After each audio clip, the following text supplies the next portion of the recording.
a large part of its market share.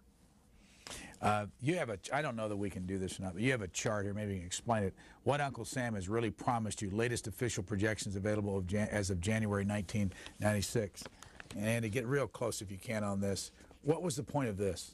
The point of it is to say we have a serious problem looming with Social Security. A lot of people think that Social Security is the greatest success of big government. And I think that's a pretty good indication. If that's their greatest success, they don't have much to claim. Because what's happening with Social Security is that it was a great system for older people. It's a great system for people who are retired now. But for baby boomers and for Generation Xers, it's going to be a disaster. We are heading toward bankruptcy around 2010. A lot of people like to say we're headed toward bankruptcy in 2029. That's when the theoretical trust fund is depleted. But around 2010, the cash flow turns negative. There's more money going out than there is coming in. And since the only thing that's in this Social Security trust fund is government bonds, this is just a matter of they're going to start cashing in government bonds, which means the U.S. government is going to have to start subsidizing Social Security. If they didn't have the government bonds, what would happen when the cash flow turned negative? The U.S. government would have to start funding Social Security more than what our Social Security taxes are. We have a looming crisis that politicians don't want to admit they've created. And that chart has a lot of details on it. What would libertarians do about Medicare? I think that we have to move toward having more of a free market in health care. You know, it's easy to say, in theory, I don't think the government should be involved in retirement. I don't think it should be involved in health care. We get better health care. We can save more money for retirement if we have minimal taxes, minimal regulation, and we let the free market work. The best retirement plan we could have would have been to continue a growth rate of 4% rather than knock it down to 1.5%. But it's more difficult once the government sets up these programs and you have to get out of them. Then it's more difficult. We need to move toward free markets in health care. In the case of Medicare, that might mean voucherizing it. It might mean letting younger people out to invest in private plans like medical savings accounts. Certainly with Social Security, it means letting younger people out to invest in private retirement accounts where they can do better. Medicare is going to be even more difficult because it's more bankrupt, going to be out of money sooner. But I would say voucherizing, marketizing, and putting more reliance on individuals saving for their own health care is the solution. Here's the Libertarian Reader. Inside there you also have an article by H.L. Mencken. Was he a libertarian? Who was he? He generally was. He was probably the greatest journalist of the first half of this century. He was, interestingly enough, known as a liberal back during the era of Coolidge and Harding. He was, you know, this great liberal journalist who was always railing against the pomposity of the complacent bourgeoisie of the Republican administrations. Then when Roosevelt came in, Mencken started to be considered a conservative because he also railed against the excessive government and the pomposities of the New Deal. I think what he really was a libertarian all those times. He believed in the individual and he didn't much believe in government. Clear up this. You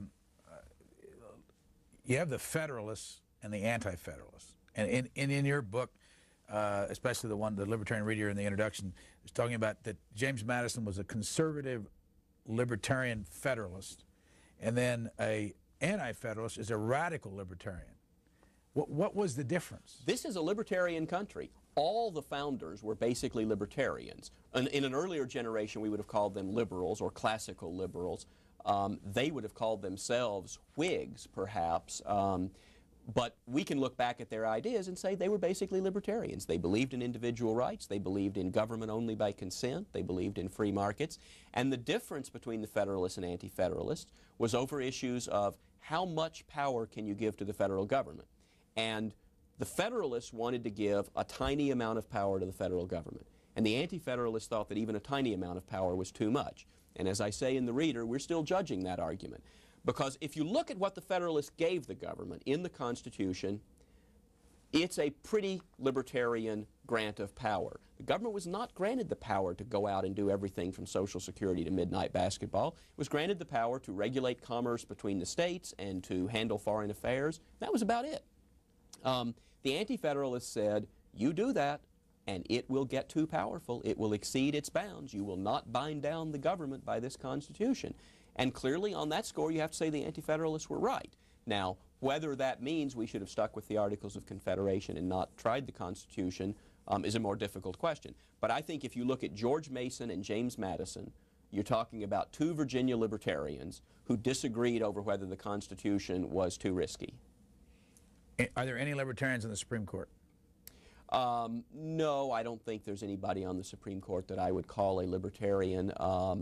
You look at different, you can certainly find, I think, Justice Thomas's opinion in the Lopez case, which said there are things the federal government can't do, was certainly a libertarian analysis.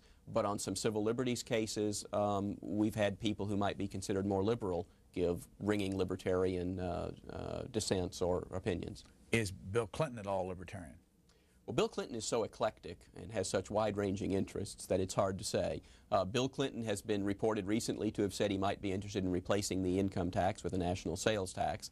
I'm not that keen on a national sales tax, but it would be better than the federal income tax. And he's also talked about how successful the privatization of Social Security in Chile has been. So, if you look at those things. Also, I think you can say in some ways Bill Clinton has a tolerant libertarian attitude towards social issues, although after Dick Morris got hold of him and said move to the right and talk about curfews and school uniforms and things, he might have come across as less so. In your book, you also, in one of the two books here, by the way, the Libertarian Reader sells for $27.50 and your primer sells for $23. How many copies of each did the Free Press print, do you know? I think there's about 12,000 copies of each in print, which is a fairly small run for a popular book, but we'll see how popular it is. Did you, is this your first book? I've edited several books for the Cato Institute. The primer is the first book I've written. How did you put all this together? How much help did you have? I had a lot of help from some libertarian scholars and colleagues. I would say that when I was first asked, what about putting together a reader, and I sat down and made a list of 30 articles I would put in, 25 of those are in there and another 20 have been added. So I was 60% right on my first cut. But I asked a lot of people for advice, and I balanced it, and I said, I'd like to have that, but I really have to cover this subject, so I'm going to have to do something else. And then at the last minute, we decided that the book was about 10% too long for the price we wanted to put on it and everything.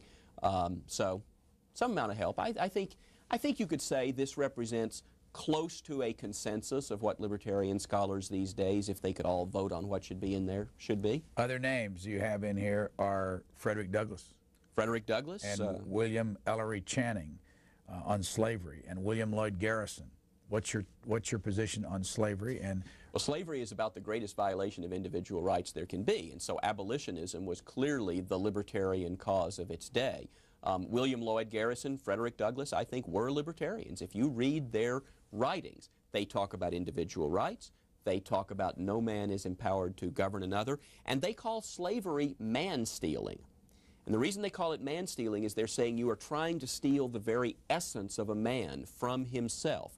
And they rested their argument on self-ownership, which is an old libertarian theory. The first reading in here about it is from Richard Overton, who was one of the levelers in England. Self-ownership, the idea that I own myself, that is the base of my individual rights. Nobody owns me. I don't belong to the collective. I don't belong to other people. I own myself. And if I do, slavery is an attempt to steal me from myself. You have Woman as a Moral Being by Sarah Grimke. Is that the way you pronounce it? I think so. And the other one is Angelina Grimke, Rights and Responsibilities of Women. What's the point there? They were sisters. They were abolitionists. In the struggle for abolitionism, they began thinking about their own rights as women and realized that they didn't have full equal rights either. And so women did not do a lot of public writing at that time. They did do public speaking, but both of those excerpts, I believe, are from letters. Now, they were letters that were sort of like open letters to the Boston Anti-Slavery Society.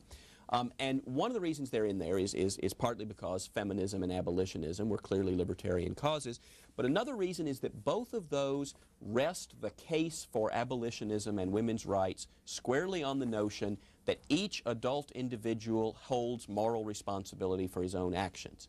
And so to try to control his actions, either to make him a slave or to forbid him from entering into contracts, which was a way women were treated at the time, is to take away that moral responsibility. To tell him, you